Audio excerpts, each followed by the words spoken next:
How to give someone access to your Shopify store. Hi guys, welcome back to my channel. In today's video, I'm going to show you step by step how to add someone so they can access your Shopify store. Maybe you want to add your business partner or your maybe web developer or even customer support. So it's going to be very easy and simple. So first you have to log into your Shopify dashboard and then go to setting on the left side of your screen in the bottom left corner. And then you can navigate to users here. You can click on it. And as you can see, this is me and this is my role as a store owner. And now you can just click add user here. And then you can choose admin user, support all roles, or you can choose point of sale user. So in this video, we're gonna add admin user.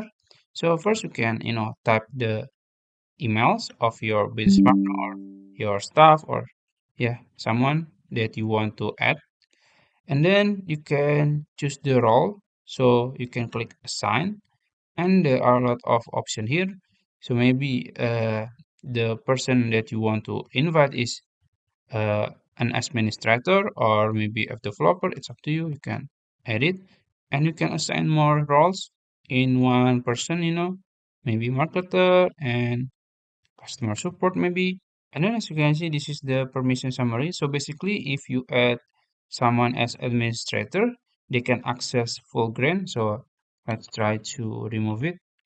And now you can review the summary, the permission summary. You can see what they can do and what cannot they cannot do. And after you review it and you think it's okay, you can just click save. And that's it. How to add someone so they can access your Shopify store. If you found this video helpful, please like this video and subscribe to my channel. Thank you.